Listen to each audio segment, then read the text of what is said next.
How's it going, everybody? Thank you for joining us tonight on this episode of Bring on the Blitz podcast. I am your host, Carlos, and of course, I'm joined here with Rios. How's it going, Rios? Man, I need a vacation. I'm so tired of work. And Poppy, how are you feeling today, bud? We're doing good, brother. We're doing good. There you go. I think we all need a vacation here, Rios. So, hey, you know what? Staycation. Staycation.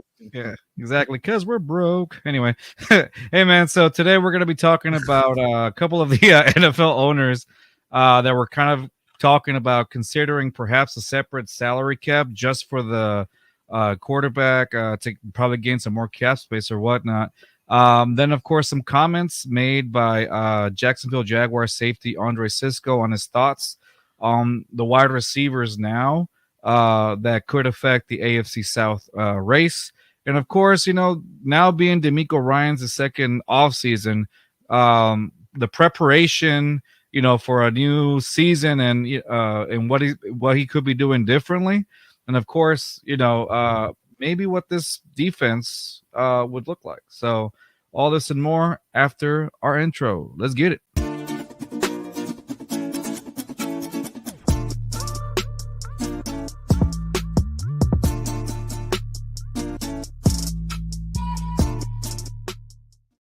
All right, let's get into it. So, as I mentioned a little earlier, one of the news that came out today was there was a few rumors here and there about some NFL owners perhaps considering having like separate cap space just for the quarterback market, as you've seen with Joe Burrow's contract, and then as of recent with Trevor Lawrence's contract. Quarterbacks are just going to keep getting paid more and more and more and more and more. So at this point, it's almost to the point where I think what Joe Burrow attributes to, like, Joe Burrow's contract alone attributes 25% of the Cincinnati Bengals is cap space. So at this point, it's like, well, if you keep doing that, how are you supposed to sign like more players and things like that? So I wanted to get your opinion, guys, on what this could possibly be if the league would approve something like this. So I want to start off with Rios. What if the owners did provide some sort of salary cap happening? I'm curious to see how that would work because, like you had mentioned, Joe Burrow and Trevor Lawrence now, they're both eating about 25% of their team's salary cap. And that number is only going to increase because you got guys like Tua that's going to get paid, Dak, Jordan Love. And those guys are going to want to get paid more than Trevor Lawrence because guys like, Tua has put up better numbers than Trevor Lawrence. Dak has put up better numbers than Trevor Lawrence. And Jordan Love last season had a better season than Trevor Lawrence has had in any year of his career. So they can all, go to the negotiating table. Hey, he got, $55 million a year and he's put up these numbers. My numbers are better. I want 60. I want 65. And that's only going to be, that's going to eat more than 25% of the prospective team's salary cap. So I am curious to see how it would work, but I think it's not a bad idea because these salaries are increasing year by year, and it's not necessarily any based on performance anymore. It's basically just trying to get paid more than the last guy, and like you don't see guys like how Tom Brady used to take pay cuts year after year. Not pay cuts, but he wouldn't ask for the most because he wanted the team to be able to have enough cap space to sign. That's a pay cut. That's a pay cut. And then, but he would also restructure contracts as well, right? Space as well every year, basically. Yeah. So he was thinking, team mentality first. Like I want to have as many, pieces on offense and defense because you win championships with the, with depth. You don't win it with just being top heavy. And I feel like that's the benchmark. Like he really set the bar for winning quarterbacks. That's the playbook right there. And now, like you said, like every quarterback just wants to get paid more than the last guy. And it's like, but do you want to win though? And I get it. You want to secure the bag. You're thinking for the future. You will only play football for so long. And let's hope that you stay healthy. And let's hope that there's nothing like after the fact, any injuries that, linger after you're done with the game. You want to be set up, for the rest of your life. You want your kids to be set up for the rest of their lives and whatnot. Your generational wealth, right? Yeah. But do you want to win? That's the biggest thing. I feel like Esau, basically. I feel like the way the Patriots did it, because we talk about Tom Brady, making that choice, but it's also like he trusted the organization to build a winning squad around him, and they did it year after year after year. Because like the same squad he started with wasn't the same squad when he left. Like they were always, it was like a rotating door of not necessarily stars, but complementing pieces. Guys who played the role well, like exactly, and he could make a Pro Bowler out of anybody there. And I don't know what the salary cap on QBs is really gonna do, because like you said, the salary cap goes up every year regardless. So these guys, there's still gonna be room for them to get paid. Let's say you said Trevor Lawrence and Burrow are at the 25% mark right now. Let's say we put it at 20. Moving forward, it's just gonna be 20%. Max your quarterback. The salary cap is going to keep rising every year, every couple of years, whatever. It's going to be the margin was going to be lower, but everybody's going to want to get paid more than the next guy. So I feel like, does that even really fix anything? I feel like it's up to the organizations to almost get into an agreement with the quarterback. Like, hey, yes, we can pay you up to 20%. It's going to be however, $300 million for 7 years, or whatever the hell you want to call it. But what was that? I'm not sure. Oh, I just heard something there.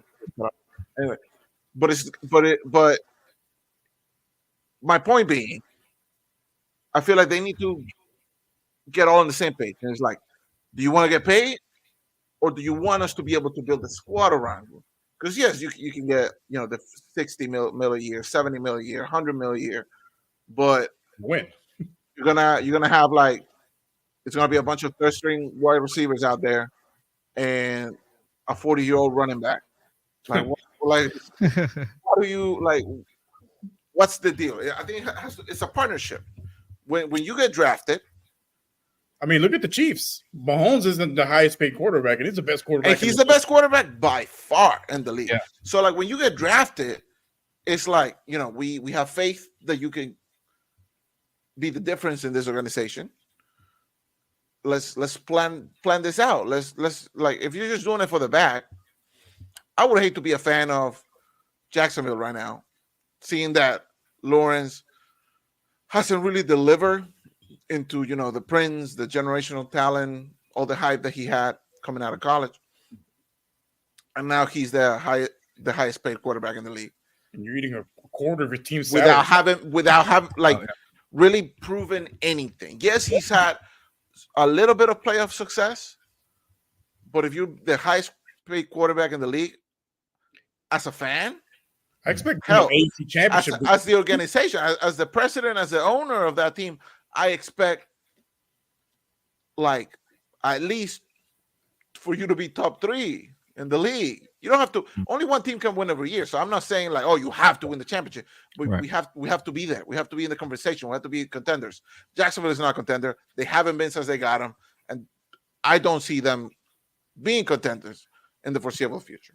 So you're saying basically, as long as there is some consistency there, and probably being able to elevate your team to another level, that's what you would see as a. Yeah, I don't feel like the cap is necessarily going to solve anything. I feel like it has to be more of a both regulation? parties wanting to succeed together. Mm-hmm. Kind of like Tom Brady did. Okay, being the ability to maybe adding some things in there, well, we're gonna have to probably restructure, and you're gonna have to be kind of cool with it. But if that's the case, then it's kind of like a give or take, and I think that's probably what they do with what's guaranteed and what's not guaranteed. You see, at that point. Yeah, if Jacksonville was smart, they probably would have made it incentive laden, for him to actually perform, to hit all those markers, to get the full payout. But they guaranteed most of it, and it's essentially, based on the hope that he delivers on what he was, touted coming into the league. Okay. I mean, let's be honest, he hasn't won 10 games as a pro. His best season was, his second year in the league, and that's comparing it to, say, for example, C.J. Stroud's rookie season.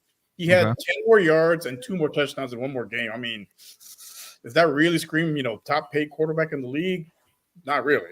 Just looking at the numbers. And the division, the AFC South isn't it hasn't been a great division historically. Certainly not. So it's like it's for the taking for anybody. I mean, Deshaun Watson was doing a solid job when he was with the Texans. The last time the division got dominated is when Peyton Manning and the Colts.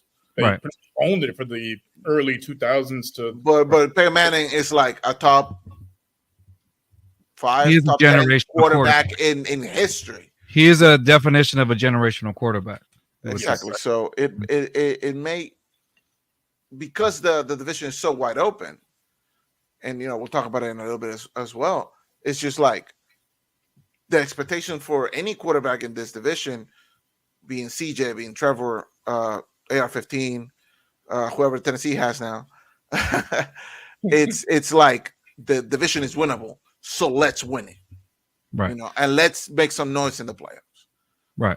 So at that point, it's I see your point, and I feel like I think that with that Trevor Lawrence contract, it kind of puts every quarterback that's up for a contract, like I think Real brought this up earlier.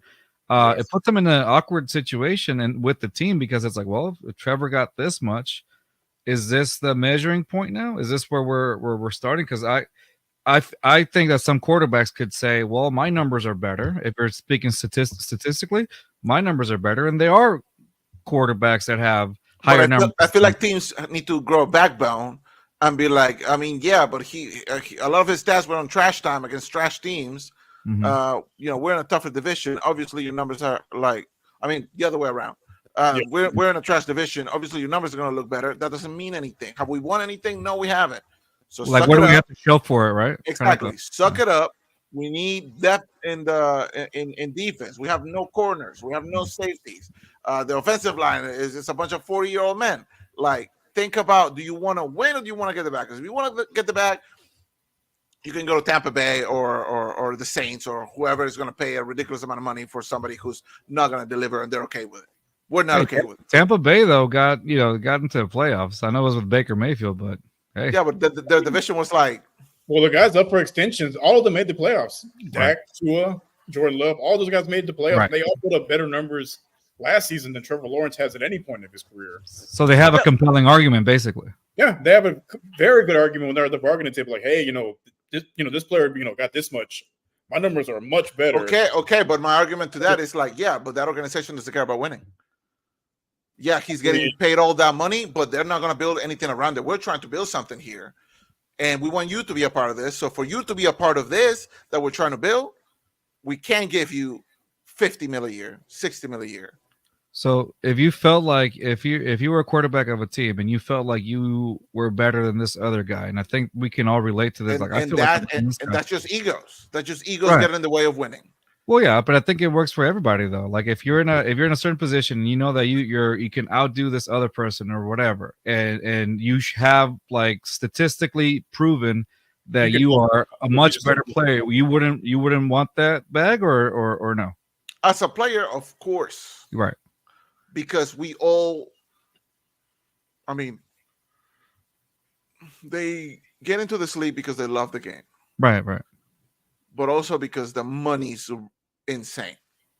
Yeah, that's why most people want to be a professional athlete, because they want to be rich, they want to be famous, they want to do the thing that they love, and they want to be set up for life, right? Yes, a lot of people do it because they want to win, correct? Yeah. So your personal like convenience is going to get in the way of a lot of those things. Mm-hmm. That's why, as an organization, which isn't thinking of the individual but the brighter picture, needs to be like, again, this is what we're trying to build. We want you to be a piece of it. Hell, the most important piece, if you want to call it that. And you will, out of all of these 56 guys or whatever we have here, you're going to get paid the most by far. Who cares what Trevor is getting paid in Jacksonville? Who cares what Derek Carr is getting paid in New Orleans? They're not going to win. We're trying to win. So they need to make those quarterbacks buy into the vision so that everybody like is in the same page and wants to achieve that. Like I said, if you're just in it for the money at that point, like, oh, Dak Prescott is making more money over there, I should get paid more. then that's not a winning mentality. That's not a winning mentality. The problem with that is if, like, say, certain organizations, like say the Cowboys, they're not going to pay Dak $60 million. He's going to leave, and he's going to leave. And then where's he going to go that he's going to get what he wants? Because at this point, because I think Tom Brady brought it, the quarterback play in this league. There's not a lot of elite guys in the league right now. Like outside of the top 5, it's a big drop off as far as like talent. I'm inclined to agree with your point there, Rios. It's like at this point, it also puts the organization in a weird spot because it's like, well, like let's say Dak again, right? Let's say if Dak doesn't get more than Trevor Lawrence, then he's going to be like, I'm going to go to a team that does it, And then at that point, but I welcome that. Say it again. I at that point, I welcome that. If Trevor, let's say, and we keep going back to Trevor. I know it's because it's the most recent one. That's why. I'm sorry, Trevor. That's like no. It's the most recent one. It's nothing personal. Yeah. But if Trevor wants to get all that money, and he's not buying into us trying to build something around him, and he wants to go to New York, where they're gonna have all that money and pay him all that money, by all means, go to New York and lose for the next 6 years, and then get replaced by, some dude who's right now 15 in high school. Like, if that's what you want to do, go for it. We're trying to win. Now, the other thing, though, Poppy, on that one, like there are some organizations that just don't want to start over because what are the possibilities of getting a quarterback that is consistent enough? And that's when you pay their car all that money, and that's when you pay Trevor Lawrence all that money, because there's organizations that are too afraid to start over. Okay. Real time moves linearly. Did you say linearly? Yeah, whatever. Time is linear. Time is linear. All right. You will have to eventually start over. Okay. Every team does. Once Mahomes leaves or retires or whatever, or just drops off completely, the Chiefs aren't just gonna not everybody's the Green Bay Packers. Yeah, they keep where they just get another one from the lab, and it's like, here's another generational quarterback, who's gonna carry us for the next 10 years. And yes, we're showing love to Jordan Love. Not everybody is that lucky. Yeah. That's why Dallas used to be great, and then now they're not. That's why Pittsburgh used to be great, now they're not, because it's not something that you can consistently just be consistent at. Right? Everybody's going to have to start over. How many times have the Texans started over in their 24 years? A lot. A lot of times. They've gone from David Carr to Sage Rosenfels to Matt Schaub to Matt Leinart, TJ Yates, Brian Hoyer, Brock Osweiler, Ryan Mallett. I mean, I can go on and on. Right. Great teams like San Francisco. Great teams like San Francisco have dominated and then fall off for years. I mean, they've lost 3 Super Bowls in the last decade. Exactly, but they're at least in the conversation, right? They're at least there, so they're building something to win. They're trying to. They're right there, but they just exactly. When's the last time Jacksonville was right there? 2017. Yeah, they went to the AFC Championship, and then after that, everybody left. It was the season after, yeah. Within a year or two, that team was completely different. Yes. Look at the Carolina Panthers. They were right there. Within 2 years, they were completely different because it just didn't work, and they had to start over. Windows are small. Are small. Exactly, and that's why you got to tell your quarterbacks, I cannot guarantee you all this money in a 5-6 year contract because windows are so small. We're trying to make the right moves now, and paying you $60 million a year isn't one of those moves. Well, the problem with that is no team besides the Patriots or the Chiefs have done that. The market keeps getting reset year after year. And that's why the Patriots and the Chiefs are the biggest winners in modern football.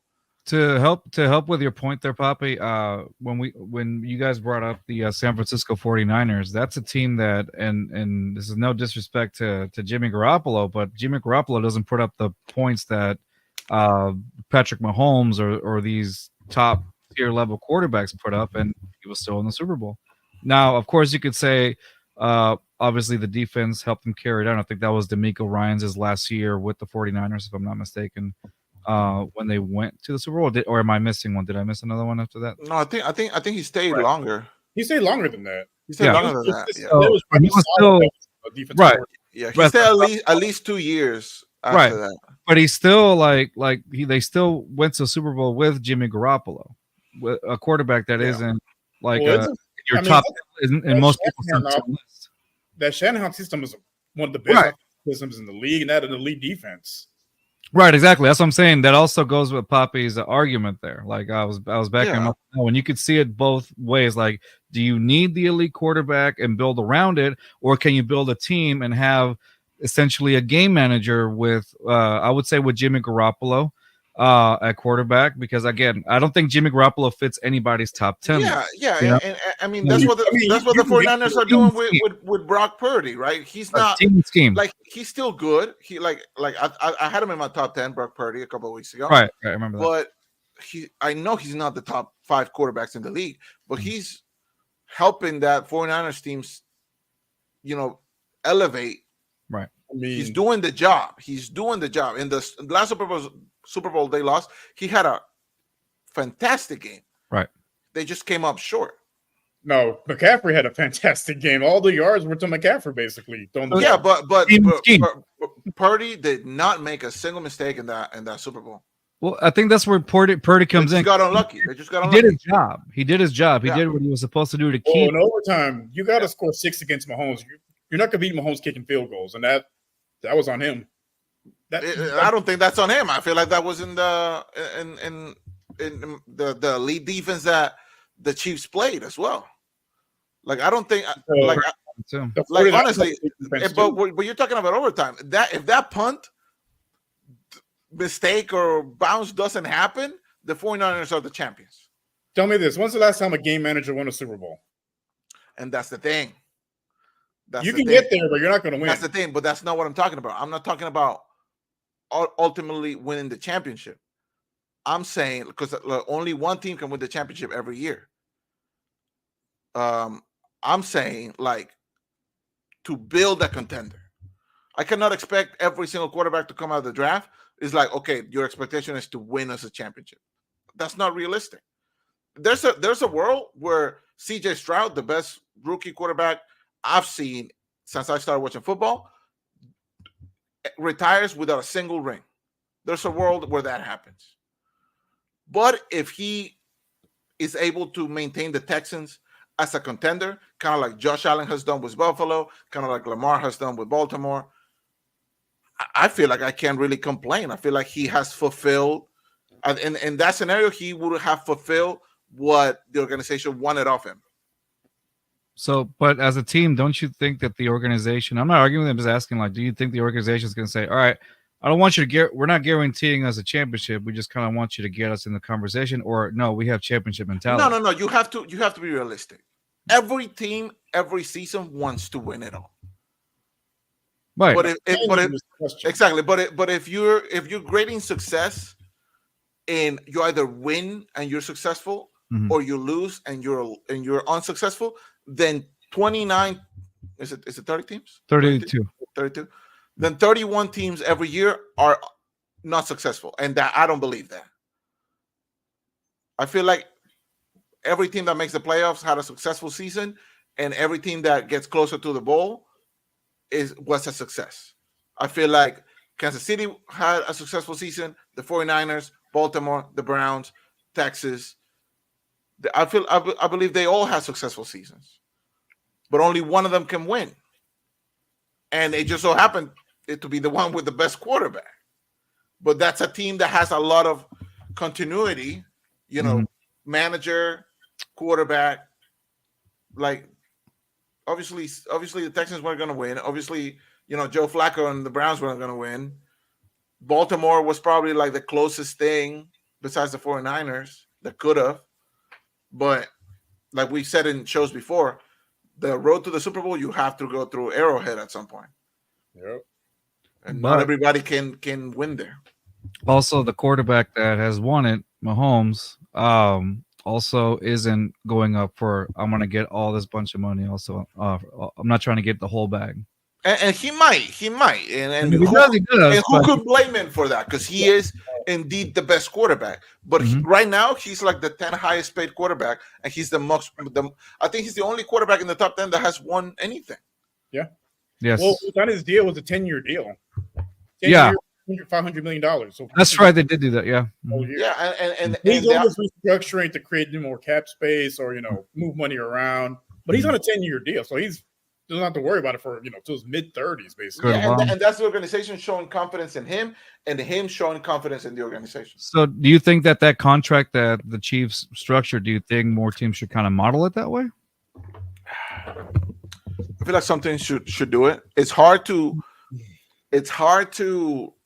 really see, like, oh, do I have a Patrick Mahomes in this organization? Like, is CJ a Patrick Mahomes? Is Josh Allen? Is Trevor Lawrence? Is Caleb Williams the Patrick Mahomes that we've been waiting for? It's hard to say.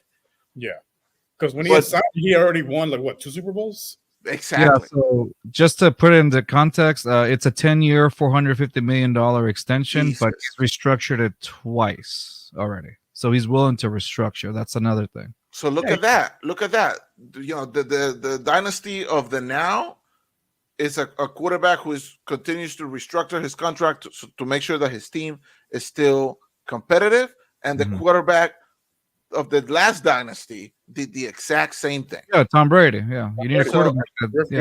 So, if I'm an organization, why are we not doing this? Yes, you first have to find the guy. Right. If you're Jacksonville, is Trevor Lawrence the guy? I don't think so. Well, they're paying him like he's the guy, but he hasn't. I feel that was a mistake.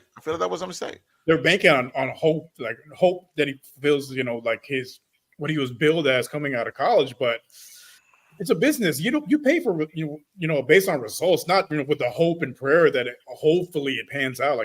That's why Jacksonville is has won the division twice in 20 years. And I wonder how those conversations go. Again, just an example. Trevor, you sit down with the not the owners, but you know what I mean. And then they go hey, I want to see this. I want to hear this.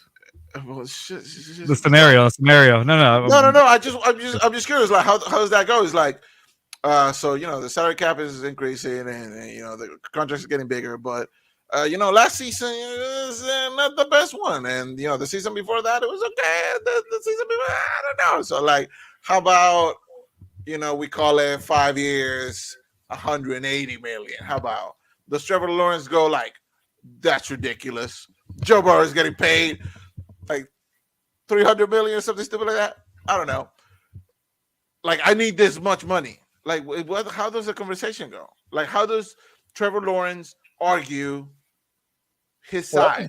That's his agent's job, and his agent deserves a raise because his agent did a hell of a job negotiating that contract. The agent probably goes do you have another quarterback waiting in the sidelines to take his job? Do you have a first rounder waiting? First round pick and Mac Jones. Who? Mac Jones. I don't know. I wish we could get more insight on. I mean, the logical move, honestly, would have been because he was a first round pick in 2021, so he has 5 years essentially. So make him play out this year, see how it goes. If he has a bounce back season, puts up better numbers, then you can give him the extension that he has earned at that point. Now, let's just say, hypothetically, he has a bad season. But you still feel like, maybe there's something there. You can always use that 5th-year option on him. But they paid him essentially 2 years early. You know how, in the NBA, depending on certain thresholds that you meet as a player, you're qualified for the type of contract you get. So, if you make an all-star. Well, they have those in NFL contracts. If you make All-Pro or if you set certain benchmarks, they have stuff like that. The incentives, right? The incentives. But it's like the super max, the max, the mid. Oh, okay. No, I see what you're saying. You know what I mean? You can get a max contract, but not the super max, right? Type of thing. I think the NFL does need something like that. That way, it keeps some of these middle tier guys from getting the bag like that. From getting the bag, and because if Justin Fields were to get the bag, somebody who hasn't proved anything at the elite level yet, if he's getting the bag this early, he's just hindering his team. He's not letting his team. He basically twisting their arm and they can't make any moves to build something around him. It's kind of like New Orleans with Derek Carr. Like, he is making all this money, and he is nowhere near an elite level quarterback. At this point, he's barely an above average starter. Yeah, like a huge chunk of the cap. I wish he would have stayed in. I wish he would have stayed in the Raiders. Yep. I almost called them Oakland, but I know they're. Yeah, that's why I hesitated. That's why I hesitated. 3-4 years now, right? Something like that. Yeah. It's similar to Russell Wilson's contract when he was with the Broncos. I mean, look at the dead cap they have to absorb to move on from him, and he was because his play is just not nosedive off a cliff, but it fell off drastically whenever he first signed that deal. And I think that's also something that makes teams a little bit wary and handing out these big contracts. But the teams, they just sign it, hope for the best, and usually it doesn't work out that way. Yep. All right, guys, we got to move on to our next topic here. So that's basically how we feel about that. Jaguars safety Andre Cisco has been in the AFC South for about 2 years or so, and he was asked a question, and he about the AFC South has how do you call it? Another reason why he feels the AFC South has gotten tougher during this offseason, and he said it was basically due to the wide receiver talent.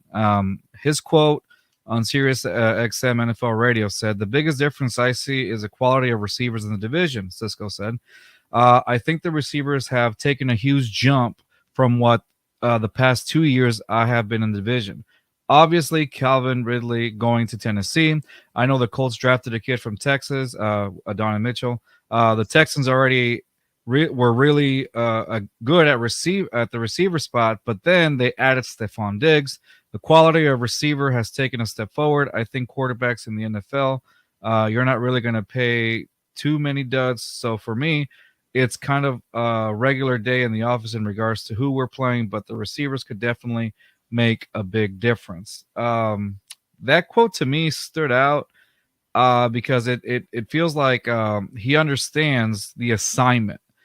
He especially credited the Texans. Yes, I think he has a point with the receivers now, obviously playing a big role, especially for his position, the safety position. But what he said about Houston being they already had a good wide receiving core, and then now you add Stephon Diggs into the mix. So it almost felt like what I took in from that quote was, okay, they were already good at the receiver position. Now you ask Stephon Diggs, it makes it a little more difficult in the AFC South race, especially for him who plays that position. So what did you guys take from those quotes? And if you need me to read it again, let me know. Well, actually, I think I sent it to you guys so y'all can check those. Yeah. Right. So what do you guys think? I'm gonna start off with Rios on this one. Rios, what do you think of what he said about that? What do you meant by that? It totally makes sense because if you look at Tennessee, they have DeAndre Hopkins and they got Calvin Ridley. The Colts, they have Adonai Mitchell and they got Michael Pittman. Mm-hmm. And then with Houston, they got three guys that are essentially number one receivers. I think the only question mark as far as like receiver group would be Jacksonville because you're banking on Brian Thomas, your first round pick, to be essentially your number one receiver. Mm-hmm. And then from there they got Christian Kirk. Right. Evan Ingram's probably going to be the guy that gets the bulk of the workload as far as the receiving group goes, even though he's a tight end. Mm-hmm. But yeah, they definitely got their work cut out for him. I think the AFC South has one of the stronger receiver groups in the league. I think so too. Yeah, agreed.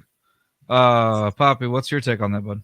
I mean, I agree with you guys as far as the core receiving group that the division holds, but I mean, if you look at it on paper and you look at what we know of the quarterbacks who are going to be throwing the balls to these wide receivers, is like, I mean, you look at Tennessee, yeah, they have D-Hop and Calvin Ridley, but there's still a few question marks on Will Levis. You look at the Colts, yeah, they drafted like some wide receivers, but there's still question marks on AR. Like, even when he's healthy, is he really passing the ball, or is he just going to run into traffic like we've seen him do? Yes, the sample size is small, but that's what we know of him so far. You look at Jacksonville, Trevor can definitely throw the ball, but his accuracy isn't all that good, all that consistent, I would say. Mm-hmm. And like you said, the wide receiver is a little questionable. I feel like on paper is definitely the Texans are the perfect mix of experienced wide receivers, good young wide receivers, and a quarterback who's going to throw the ball and who has, again, the sample size is small, but in at least one full season, he has proven that he can be in the upper echelons of like yards, receiving yards. Yards per attempt. Exactly. So like what he's saying is true. Like the wide receiver core in the division is very deep and very good. But if you're looking at a team by team and how their offense works, as far as what we know now, like, teams can change schemes, players can develop differently. Maybe AR has a breakout season. Maybe Will Levis does too. But until we see that, I feel like the Texans are like the clear, like, best wide receiver to quarterback team. Yeah. Tandem. Oh, look at that word. Tandem. Tandem. I'm gonna put that in my back pocket. Putting like the I'm word. gonna put that in my back pocket. I'm gonna use it wrong at some point next show. He's like, remember that tandem we were talking about? Yeah. That was dude. Yeah. No, I agree with you guys. It's as much as people like to talk about the AFC South, I think they're becoming the AFC South in general is becoming competitive. One thing I will give flowers to on Will Levis last season, there were some sparks of him that I saw take leadership, and it seems like Tennessee could have. He has a big arm. He has a big arm, and and that doesn't mean that he's not able to like develop it more and just be, and just grow from there and stuff. So I think there might be something there for Tennessee with Will Levis. It's just kind of like a trial and I think they're like a trial and see right now. And I feel like out of all the quarterbacks, I feel like he has the least amount of pressure. Because I feel like Tennessee are in a borderline. I meant with the offensive line. I was like, I don't know. You sure about that? No. The least amount of pressure on him to deliver, right? Because I feel like Tennessee are kind of like questioning the rebuild or whatnot. They're like half and half, like as far as rebuild, and because they went out and signed Snead. I'm like, they signed some people, but they lost Henry, right? So it's like, are we fully rebuilding? Because now would be the time to do it, right? Because I understand that the division is kind of wide open, so anybody can like sneak in and like maybe win it or make the playoffs. Yeah, but honestly, I feel like D-Hop he's already getting up there. Like what are we really doing here? Type of thing. Yeah, I think they should have just blew it up, honestly, and just. I agree. Will Levis and get the other young guys that they have on the roster. Yeah, I feel like there's a little bit more pressure on AR because he was a higher pick, and also like the Colts are like desperate to like get the rebuild like ball rolling, if that makes sense. Because they've struggled on a quarterback since Andrew Luck retired. Like they've kind of been like trying to get back to where they were when they had Peyton, but without their quarterback in place, it's tough. I mean, they were close last year, but it came down to they had Gardner Minshew at quarterback, which he did. He did a pretty good job, but like that's not the guy that you want. He has a limited ceiling. He's not going to take you to where you want to go. Exactly. And then with Anthony Richardson, like with him, what concerns me is almost like kind of like where Lamar started, where he was run. I mean, it was like run first or whatnot. Yes, he's athletically like he's an athletic freak, but that can only take you so far in the NFL. It just depends on what your attributes are. Like if you're just going to take off and run, you're going to get hurt no matter what. Yeah, and we saw that he got hurt every game. Well, they got some wide receivers, some other wide receivers now. So maybe they're like, trying to get them some weapons around them to be like, hey, you can trust these guys, or we want to develop these guys, so you need to throw the ball more. We're not going to win anything this year, so let's try to build some, cohesion between like in the offense. Cohesion. Look at you. Nice. Tandem, echelons, bro. I'm on a roll. Bro. And then this boy said I read at the source the other day. Spell thesaurus. I'd rather not.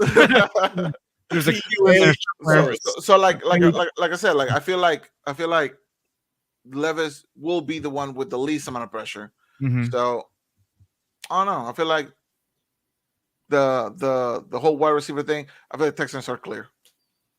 Yeah. Without adding Stefan Diggs, I feel like they were in the conversation to be like the best wide receiver core, and with Stefan Diggs is just put him over the top essentially. Yeah. Right. And then also even the depth that they have going on. I mean, exactly. We're talking like Texans could be Sean Mechie could have one of the best wide receiver cores in the league.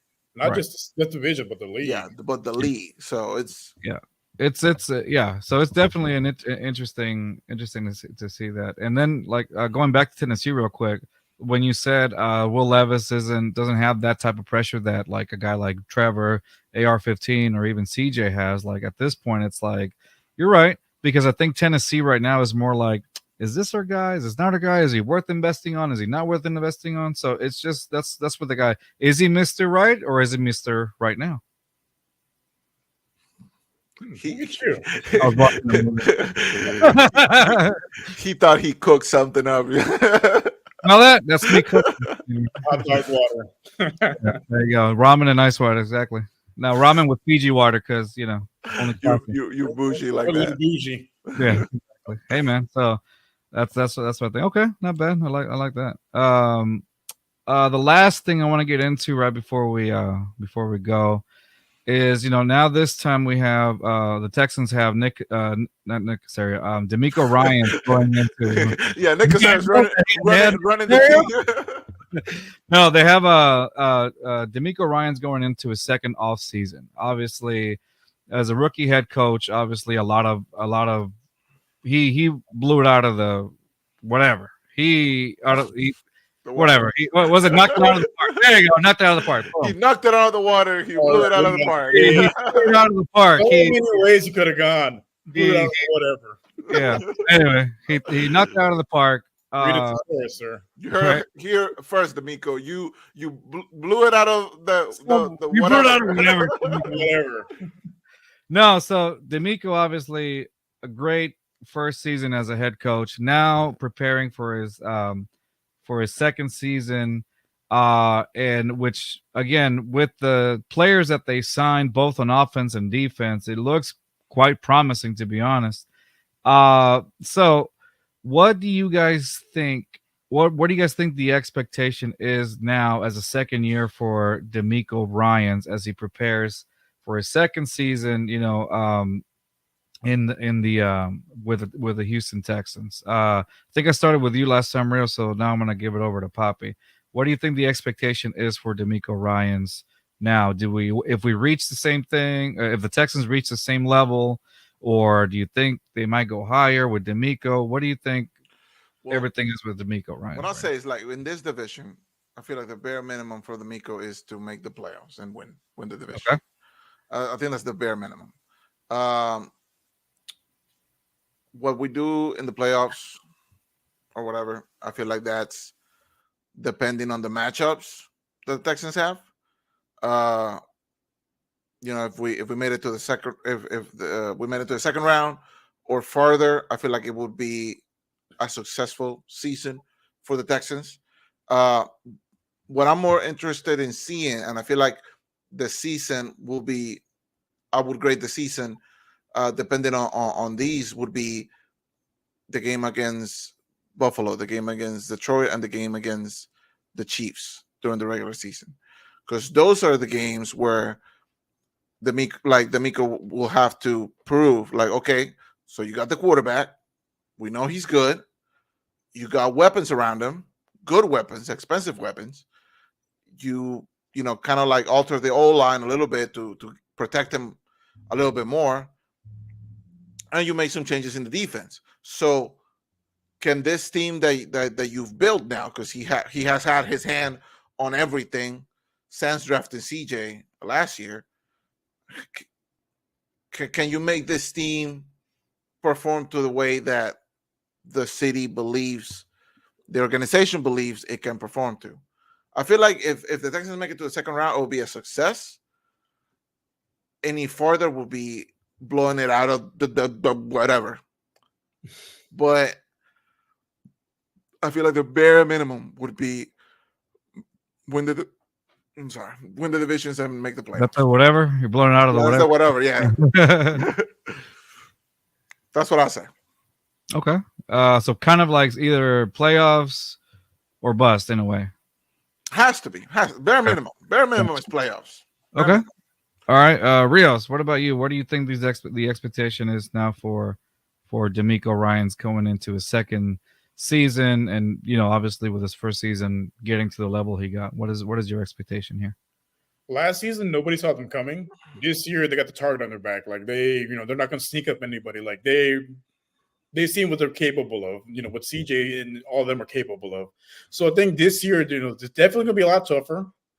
But as far as expectations, division should be the bare minimum. Playoffs, I mean, anything can happen, right? You've had several players, mention Super Bowl expectations. I wouldn't shoot that high just yet, but I think at a minimum, you got to make at least the AFC Championship game.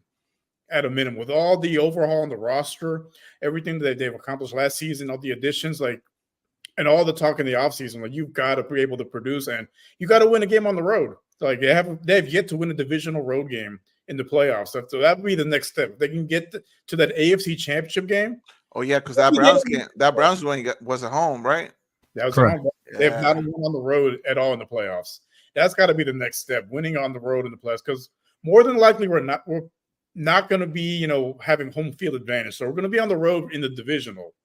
If they can win that, make it to the AFC Championship game, I will call that a successful season. Because they've made it further than they ever have before. Anything other than that, I mean, it's just icing on the cake at that point. Yeah. As long as the team stays healthy.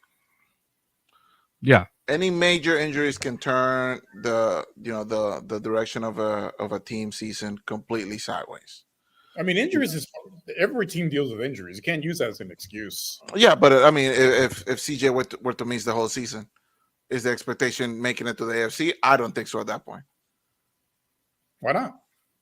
Because it's gonna be Davis Mills on the field, Or Case Keenum. I feel like at that point making the playoffs would be a success with your second string, even third string quarterback. If you're making the playoffs, I feel like that's a success, regardless if you lose on the first round. Now let me ask you this: so since this team is based off of the Shanahan offensive scheme, right? It's supposed to make it easy for quarterbacks. It's supposed to be easier for them. Obviously, with the offensive weapons, let's say, knock on wood, CJ Stroud goes down or whatnot, and you have to put the next man up on this one. You have the offensive weapons there. You have Joe Mixon, who can catch the ball and run the ball, hoping Damian Pierce can also, use his power to get through and find the holes or whatnot. And then, maybe Jahar Jordan steps it up as well, the mix. You have Kate Stover, you have Dalton Schultz, you have the trio of receivers. You don't think a backup quarterback would be would be somewhat successful in that offense? I feel like they can, but I feel like the expectation then lowers. I feel like the expectation changes at that point because it's not the exact same team that we're talking about. It's like in many ways it's a completely different team because the most important piece in any team and in any organization, we've discussed it to death, is the quarterback. Mm-hmm. And if your main quarterback that you're building your offense around goes down, I mean, look at San Francisco when they lost Purdy in that playoff game. They ended up losing. It's just. I will raise you that, and I'll give you the Philadelphia Eagles when they won the Super Bowl. They won with their backup quarterback. Yeah, but how often does that happen? It happened though. It happened. Yes, it happened. Roster construction. But they won, but the expectation changed. It didn't change. Yes, it did. Nobody except Philadelphia fans thought they were going to win that Super Bowl. Well, they obviously believed in it. And they believed it enough. And they proved everybody wrong. But we're talking about the expectation. If Patrick Mahomes goes down week 1 and he doesn't come back for the rest of the year, knock on wood. I hope that doesn't happen. I do not believe that the Chiefs are going to be in the Super Bowl. My expectation changes. Like if Lamar and Derrick Henry go down, Baltimore ain't doing nothing. Then the expectation completely changes. That's what we're talking about. That's how I'm looking at this question. Well, no, because that goes into belief in your team. Like if you believe in the roster you put together. I mean, if you believe in your team, I'm pretty sure Tennessee believes they're going to win the whole thing. Like our friend Sam believes in them to death. But will they win because of the belief he has? No, the expectation will change. Expectation versus reality. Is that what you're saying? Yes. Okay. All right. Hey, y'all. So honestly, that's going to be it. I think we're ending on a good note right there. So as you see at the bottom, guys, for those of us, and if you can, because you're listening to us on Spotify, hey, come subscribe to our YouTube channel at B Blitz Pod, and then our X account at B Blitz Pod as well. Twitter. And of course, we're part of this of the Areskina Podcast Network as well. So please follow Areskina on their Instagram account at Areskina, just like how you see it. And of course, at the X account for Areskina at Areskina, just how you see it there. Also, do me a favor, guys. Also, follow these guys. If you want some top tier Astros content, you don't have to search far. Follow these guys right here at Full Steam Ahead. Top tier Astros content. All the facts, all the details, all the stats, you name it. You want to know about Astros content right there? These are the guys to do it. So please follow them up at Full Steam Ahead. And of course, all of this is part of the Areskina Network, as you can see it there on their IG account and of course their X account. Guys, that's going to be it for us this week. I want to thank my guys for joining us today, and that's going to be it. See y'all next week. Peace.